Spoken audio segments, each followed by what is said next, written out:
Peace be with you, brothers and sisters in Christ.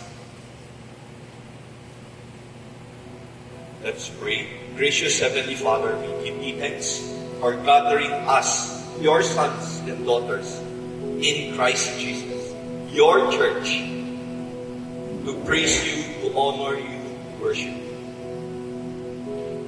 Lord, your servant is an unworthy sinner. He is a worthless worm. It is only by your pure mercy that you have even forgiven him of all his sins through the blood of your Son, Jesus Christ, who died on the cross to wash away our sins, that we may be restored back into relationship with you.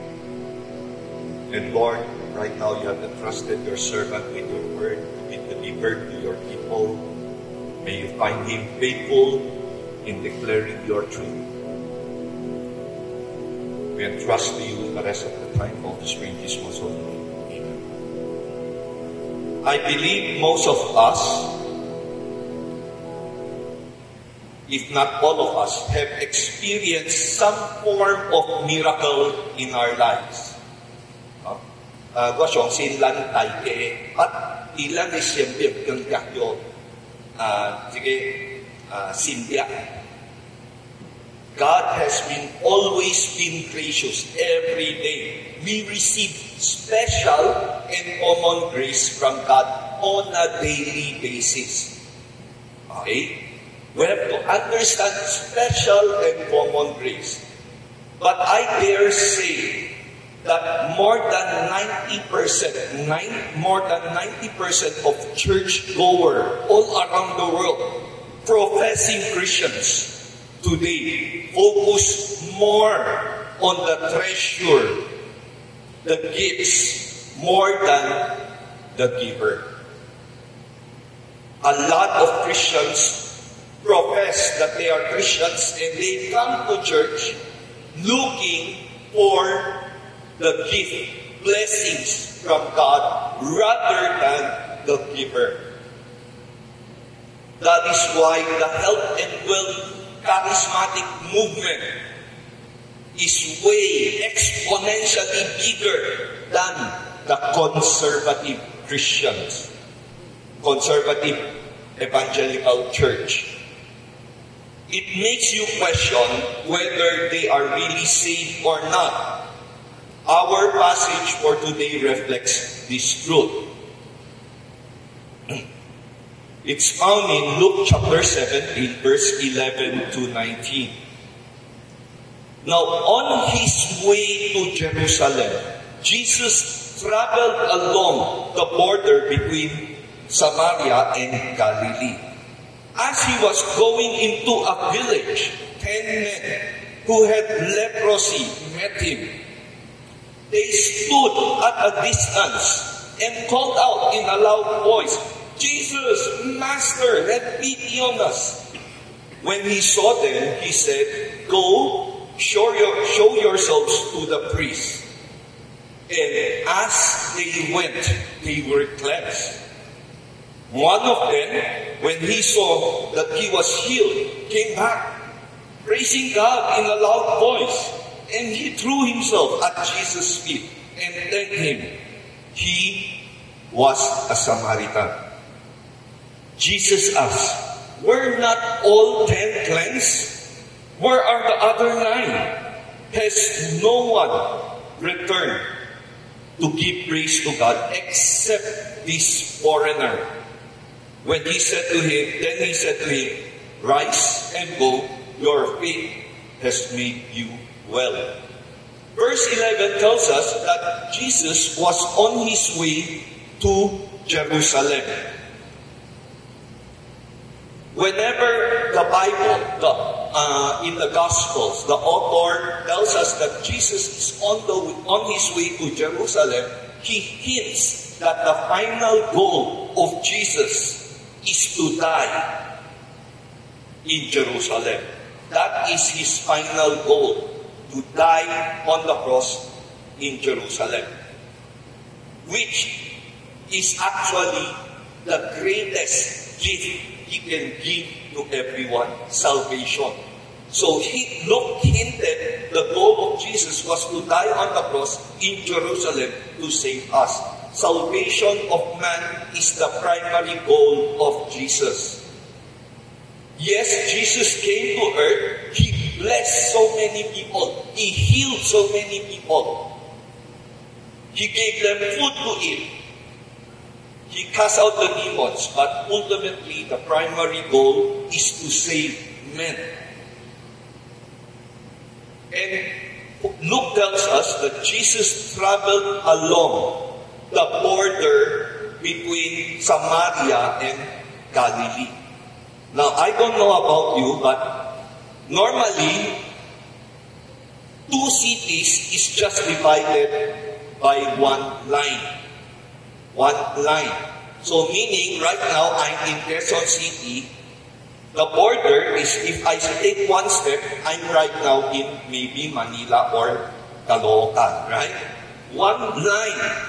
All you have to do is just step on the other side and you are already on the other city. But it says here that there is a village between two cities, Samaria and Galilee. It's a special village between two cities, especially for lepers, spiritually unclean outcasts of the society, generally perceived as sinners punished by God. God commanded in the Old Testament that when Israel established cities, they would set aside a special piece of land where people who are infected with leprosy would be put outside the city so that they will not infect the other people. They will live in that village until sometime that they are healed. Then they would present themselves to the priest. So, that's the reason there's a village between two cities to separate the lepers from the healthy people. Again, these lepers are perceived. People see them as spiritually unclean, and God instructs people that they are unclean. Do not touch a person with leprosy. You will be unclean and unfit to offer sacrifice to God, to worship God. So, do not touch anything unclean, and lepers are unclean, outcasts of the society, generally perceived as sinners punished by God. Why do people see that? Because in Leviticus chapter 13 verse 45 tells us the person with such an infectious disease must wear torn clothes. So you're not supposed to change your clothes into good clothes. You must especially wear torn clothes. And let his hair be kept, let his hair be unkempt. Meaning, he's not allowed to comb his hair and look handsome. It must be purposefully left unkept. Why? So that people would easily distinguish. Again, remember, they're not supposed to touch them. The moment you touch a leper, you become unclean. So people must know you have leprosy by the way you wear your clothes and your hair. Therefore, they would stand at a distance and not touch you. Let his hair be unkempt. Cover the lower part of his face. So this is the origin of face mask in the Bible. We just had the pandemic, COVID pandemic, and people are saying, oh, it's okay not to wear mask. Well, the Bible does tell us sick people needed to wear face mask, cover the lower part of his face, and cry out. Leviticus chapter 13 verse 45 God specifically instructs these people who have leprosy. Whenever people would go near them, He would shout, "Unclean, unclean," to warn the people to stay away from them so that I will not, it's unclean, no? So that I will not cause you to be unclean. Stay away. As long as he has the infection, he remains unclean. He must live alone. He must live outside the camp. That is why there is this village between the two cities. So we are told that there were 10 lepers, men with leprosy who met him. And how did Luke describe what happened? Luke said they stood at a distance, which is but proper, so that they would not cause people to be unclean. And they called out in a loud voice. You see, we have to understand leprosy. When I was studying in St. Jude in my elementary days, the teacher scared us with stories about people who have leprosy.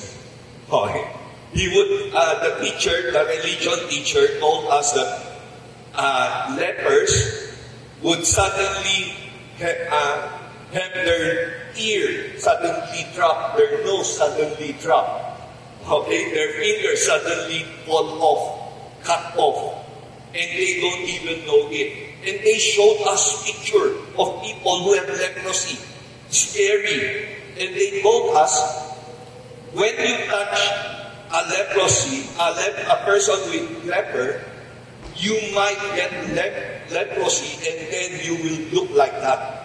And so that is one of my nightmares back then. I'm so scared of leprosy. But we are now living in the modern days. Now we understand why. It's not magical that suddenly your ear falls off and your nose falls off. No. Leprosy is a bacteria. It's a bacteria that infects our bloodstream, our body, and it attacks our nerve endings. Our body is full of nerve endings such that when I hit you, you feel pain because of the nerve endings. But because the bacteria attacks the nerve endings, if I burn your finger, you don't feel anything because there is no nerve endings. And so if I cut myself, I'm cutting vegetables, and then suddenly I have leprosy, I cut myself, I don't even know it because I don't feel it. And I look at it, there's blood. And because the nerves are not alive, therefore it will not heal. The blood is not flowing. So it gets cut off, and so it's not healing. And so it would be decayed. And slowly it would fall off. And so that is the idea of leprosy. It's a bacteria spreading and destroying the nerve endings, losing our body parts, our nose, our ears, our fingers. Lepers are often thought of as great sinners punished by God. Again, people think if you have leprosy, meaning God is punishing you in the eyes of the Jews. Why? Because in the Old Testament, Gehazi, the servant of Elisha, was punished by God because he greedily wanted the gifts from Naaman, which was supposed to be for his master. And therefore, God punished him with leprosy. So, Gehazi sinned and he was punished by leprosy.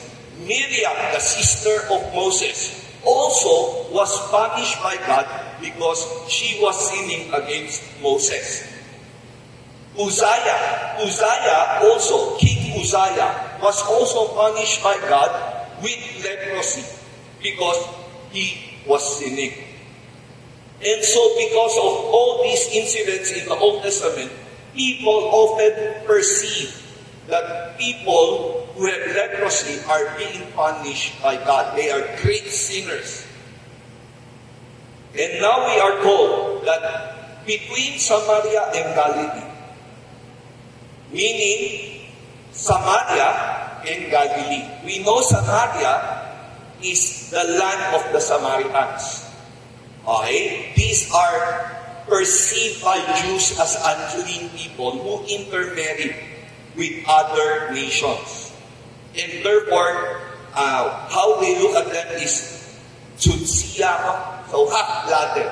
You are unclean. You don't worship God the right way. So, between the village is between Samaria and Galilee. The people in Galilee are Jews. Those who have leprosy would go into that village. The people of Samaria who have leprosy would also go into that village. Therefore, there is a mixture of Jews and Samaritans. That's very weird because these two group of people normally do not come together. Okay? They do not come together. They are enemies. Okay? But two opposing groups now banded together because of their need to survive. Isn't it surprising that it's so easy to forget our differences and make friends out of our enemies when we face a common threat, a common goal? The Reds versus the Pinks in our country. The Republicans and Democrats in America. There are always things that divide us. But if we have a common goal, we can band together. Differences should not exist if we are all mature in the faith. Again, differences should not exist if we are all mature in the faith. The color of the new church building, if we build a new church building and someone in the church says, it must be blue. And the other one says, no, I like pink. Therefore, there's church split. They make another church, they make another building. The color of the church building is not a good reason for church split. God would be angry. Again, if we would only be mature in our faith. In what ways are we like the lepers? Each of us have our own weaknesses, our own sins, somehow limiting our relationships with people and God. These lepers couldn't enjoy relationships, friends with people.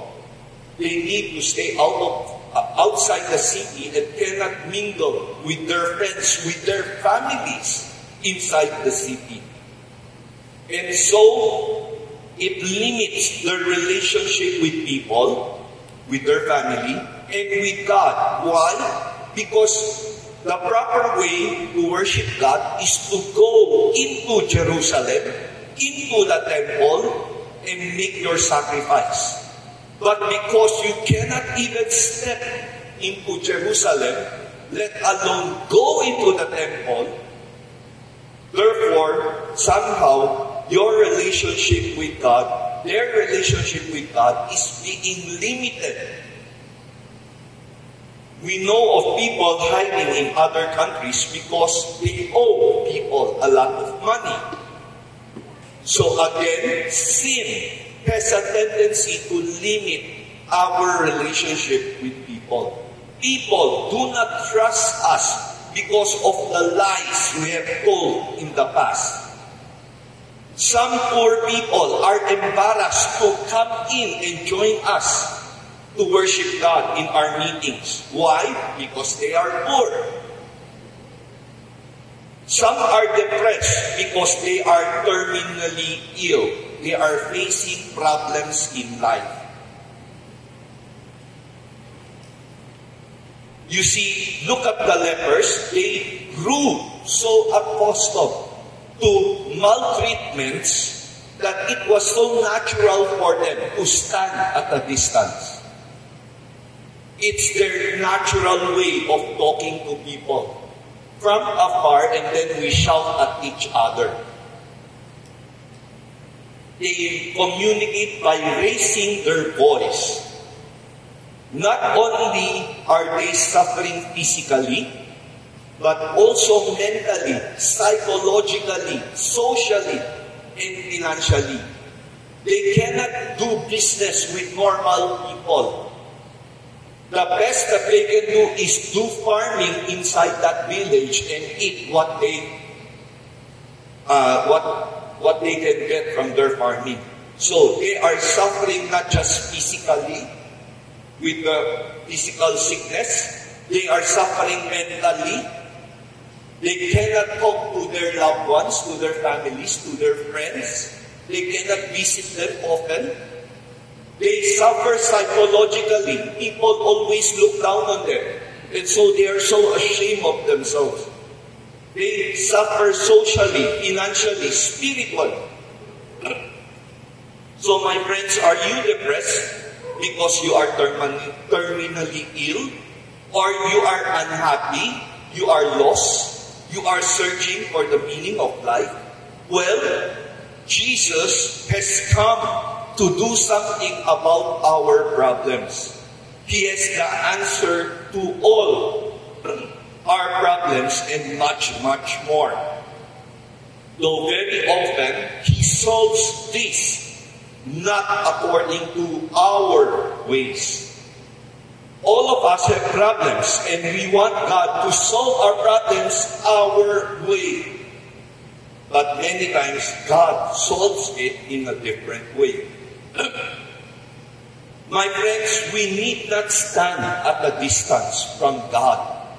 For Jesus came to lighten our burden. If only we would acknowledge our weaknesses. This includes acknowledging our sins and our need to be cleansed from our sins. Jesus came so that He can bless us, He can save us. We only need to just acknowledge that. So Jesus presents Himself as the hope for these people. How did they address Jesus? And what was their request? They called on Jesus, Master, have mercy on us. They must have heard. They must have heard about Jesus. This is Luke 17.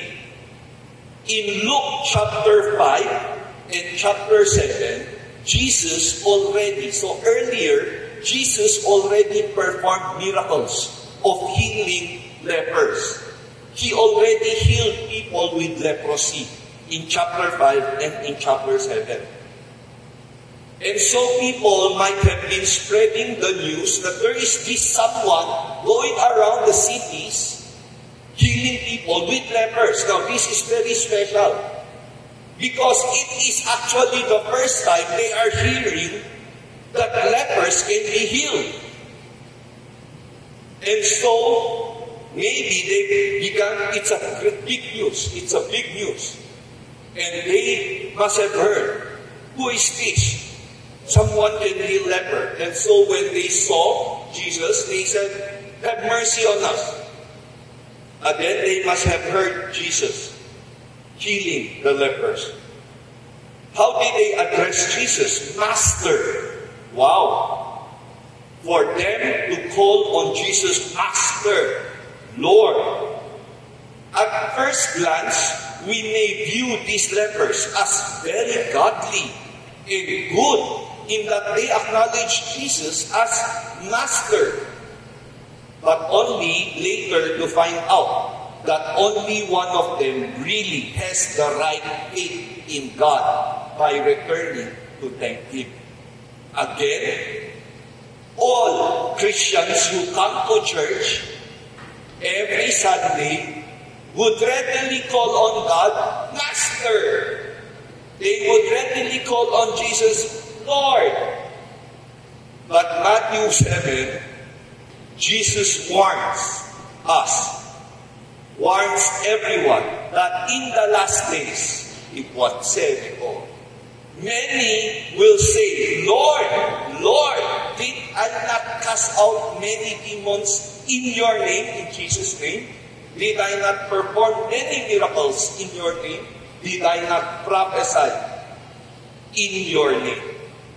But the Lord Jesus will simply tell them, away from me, you evildoers, I never knew you.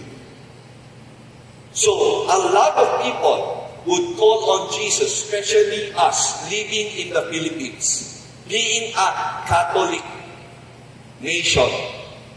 We readily identify with Jesus, Lord, Master, God.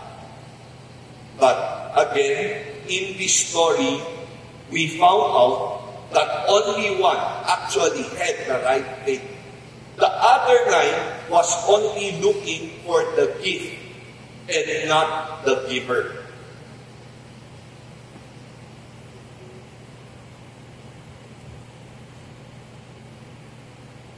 So they called on Jesus as the Master.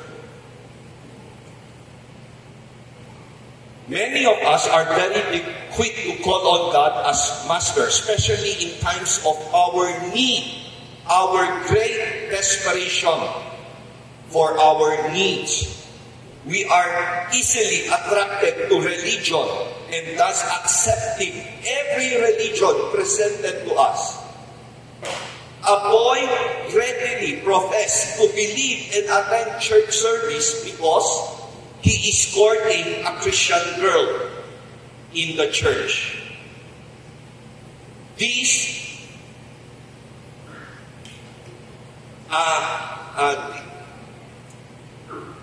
at first sight, this may seem good, a good start. We often excuse as evangelism. But very often, this faith in God is only temporary. So the boy readily professed, I believe in Jesus because he's courting someone, as a girl inside the church. When the girl gets out, you would not also see him coming to church. Again, we are always looking for what benefits us. And God is good. He gives us plenty of blessings. But as true Christians, we look at the giver and not the gifts. Why do we call Jesus our Master, our Lord? Is it coming from a need to have a relationship with Him? Do you treasure your relationship with Jesus? As the one leper later showed us, is our relationship with God deeper than just skin-deep necessities? Do we actually treasure the giver more than the gifts? Why did Jesus, now, when they called on Jesus, Jesus, Master, have mercy on us. Now, why did Jesus ask them to show themselves to the priests? Well, it is to be accepted back into the society as prescribed by the laws of God in Leviticus 13, verse 40 to 46, and Leviticus chapter 14, verse 1 to 20. Dr. Arnold Krachenbaus says this, okay? The priest kept, now again, I said, Jesus already performed healing miracle, healing from people with leprosy. In chapter 5, chapter 7, and right now in chapter 17. Is that anything? Is that special? Yes. Because ever since God commanded Moses to write down Leviticus, okay, many thousands, 2,000 years ago, 2 to 3,000 years ago, in the Old Testament, when Moses wrote Leviticus and God instructed him that when a person is found out to have leprosy, he must stay away. But if he thinks he is healed, suddenly he wakes up one day and thinks he is healed, he must go and look for the priest. And God gave specific instruction to the priest on how he should check and make offerings to God for the leper, and finally pronounce him clean, and he can enter the city and once again join the society. These are very specific, very detailed, and troublesome instruction for the priest. Okay? Very detailed. Ever since, there has never been a case of a Jew getting healed from leprosy. That is why Dr. Arnold Franzenbaum says the priests kept close record of those who were declared lepers in their Jewish society. So in their community, in their city, they find out, the priest, if you got leprosy, you're recorded. Parang COVID. They write your name. You have a record, you stay out. So they write your name and you stay out of the city, you cannot come in. They kept a close record. And then they thought that the only the Messiah can heal a leper. Only the Messiah can heal a leper. Although the priesthood had all these detailed instructions as to how to respond in the case of a healed leper, they never had the opportunity to practice all these instructions. So just imagine, for more than 1,000 years, every generation have their priests, and they study the rules on how to deal with cases of leprosy. And so the father, who is a priest, would tell his son, who is also a priest, this is how we should deal with that. If in case there is a Jew who gets healed with leprosy. Every generation, it's in their mind, but never able to practice. Just imagine, suddenly, after thousands of years, suddenly in the span of weeks and months, suddenly, one after another, one person came to the priest during the time of Jesus, and says, I'm healed. And he looks at him, and indeed he is healed. And he now practices these instructions. And then after a few weeks, suddenly another one appears. What is that telling them? The Messiah has now come. And they were teaching the people that only the Messiah can actually heal a Jewish leper. Why do I say that? Because Naaman was healed with leprosy, but he is not a Jew. Okay? There is no record of a Jew getting healed with leprosy, not until the time of Jesus, because only Jesus was prophesied by God to be able to heal leprosy. So they never had the opportunity to practice this into effect. Because from the time of the Mosaic law was given, no Jew was ever healed with leprosy. As a result, it was taught by the rabbis that only the Messiah would be able to heal a Jewish leper. Just imagine the schedule of the priest during that time. They're so busy declaring people to be clean, and now they are able to enter Jerusalem. And again, they must be having goosebumps. What's happening here? If only they fully realize that the Messiah is indeed in their midst. But instead, they crucified their Messiah. In many ways, the commandments of God often doesn't seem to make sense to us. Again, the commandments of God often may not seem to make sense to us. Notice that it took faith to submit to the command of Jesus. When were they healed? When were they healed? As they were along the way, as they were going. If I were the leper, I would tell Jesus, save me. And Jesus tells me, go show yourselves to the priest. If I were the priest, the leper, I would reason with Jesus. I still have leprosy. I have no reason to show myself to the priest. I want you to heal me right now. I want you to wave your hand. I want you to lay your hand on me. And after seeing myself healed, then I have the reason to go to the leper, to the priest. Just like Naaman, right? When he went to see Elisha, the prophet Elisha, and Elisha said, go wash yourselves in the river 7 times. What? We have rivers, more beautiful rivers in our country. Why wouldn't he come out and wave his hand?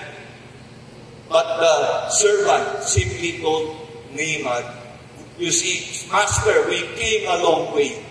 Maybe it would be wise to just follow him. And true enough, after washing himself in the river, he was healed. So many times, God heals us differently from the way we want Him to answer our prayers. Again, in many ways, the commandments of God often doesn't seem to make sense to us. Not to be married with a very good unbeliever.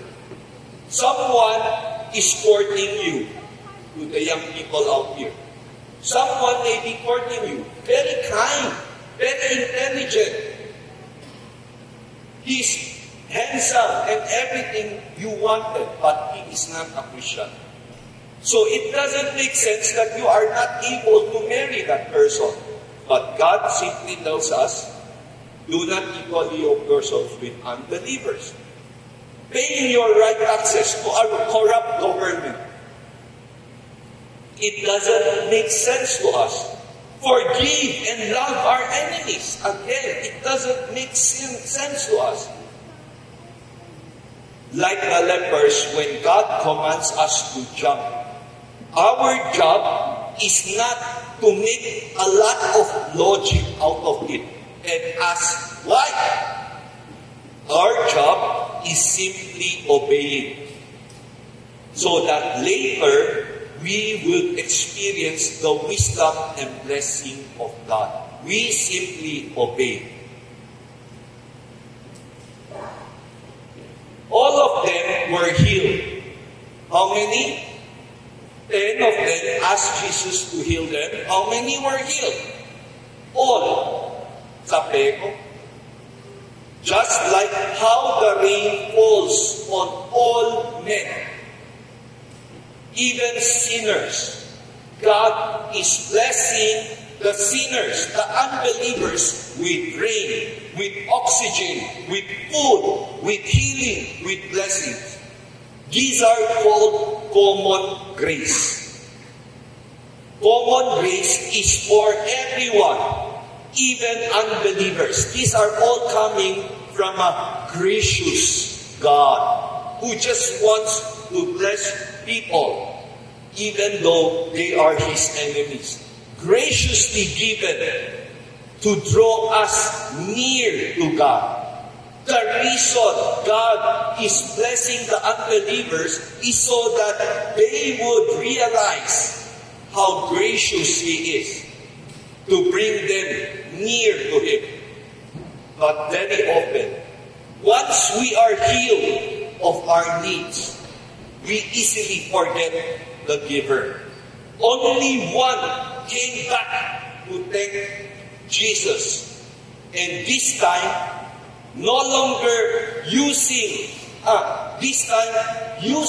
the loud voice in praising God. A while ago, he was using his loud voice to ask for a miracle. But right now, he uses his loud voice to praise God. This time, no longer standing at a distance. This time, falling on Jesus' feet, hugging Jesus' feet, and worshiping Him.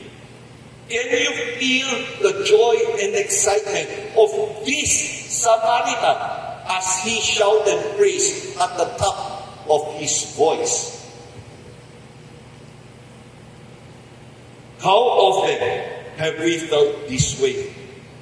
How often have you been excited to praise God and draw near to God and enjoy His presence? Surely God has blessed us countless of times. We should learn to have more thanksgiving and praise more than requests.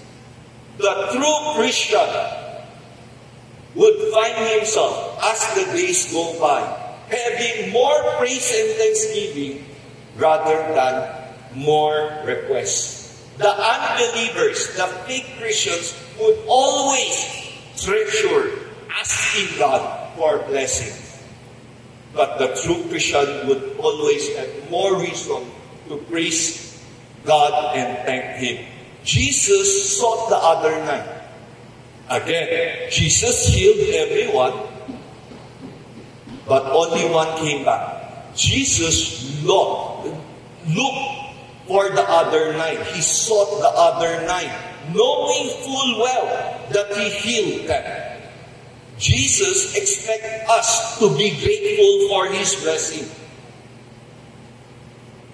God, again, in Romans chapter 1, tells us that God has blessed everyone. God has created this world for everyone. And He demands to be thanked. God wants us to thank Him. But the people of the world are not grateful. So Jesus expects us to be grateful for His blessings. Contrary to common beliefs, salvation actually comes with strings attached. Again, contrary to common belief, we always say salvation is free. Salvation is free. In actuality, if you study the Bible, it comes with strings attached.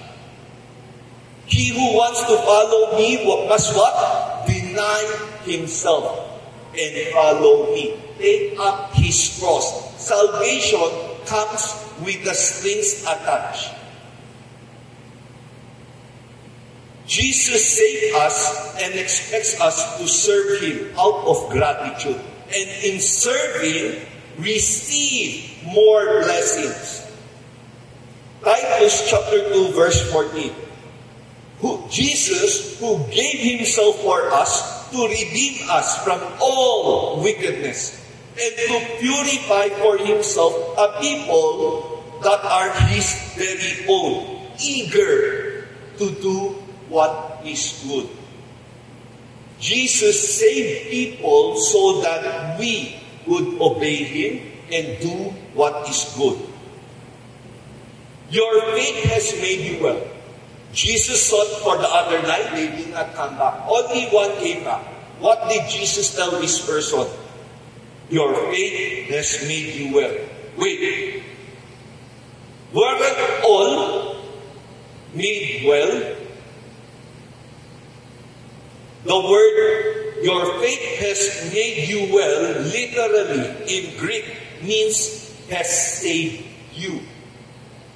All the 10 lepers received physical blessing, but this person received salvation, spiritual blessing, salvation.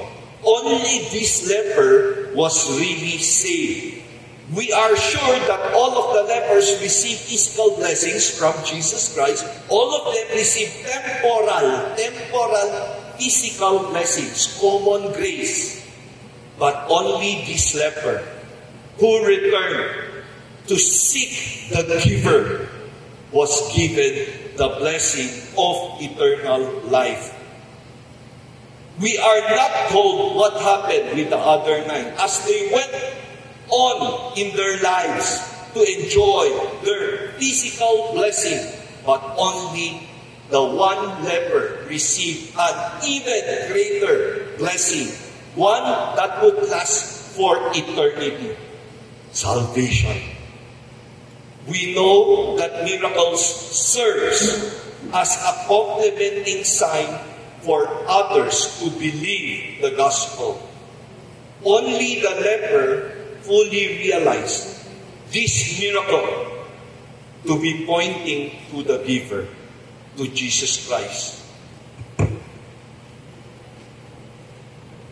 So as a conclusion, we may seek and pray for physical, material blessings from God. And God has been a most gracious God, bestowing grace upon grace in our lives. But these are not temporal and limited. These blessings must lead us to seek the giver himself, to put our faith in him rather than the gifts. For he has promised us eternal life in Christ Jesus. Only those of us who truly seek the giver will experience eternal blessings.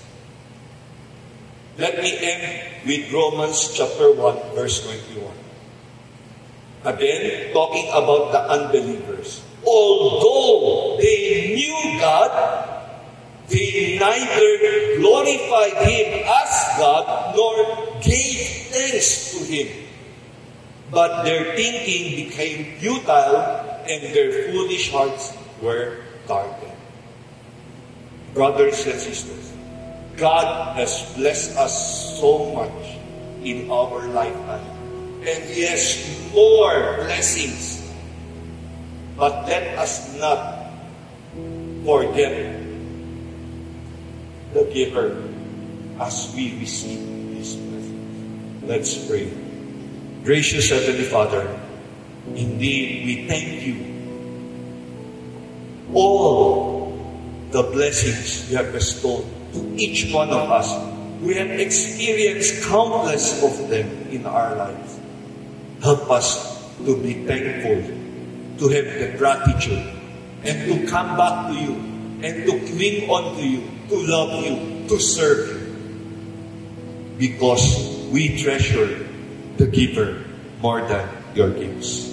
We give thee thanks. All this pray in Jesus' most holy name.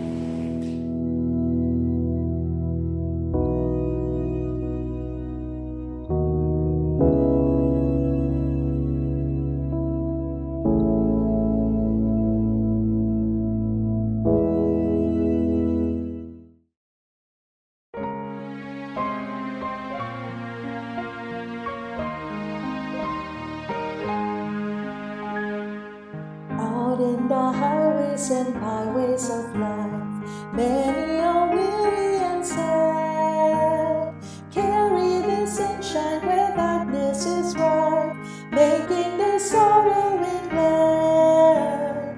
Make me a blessing, make me a blessing out of my life. May Jesus shine. Make me a blessing.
Be to their helpless a helper indeed.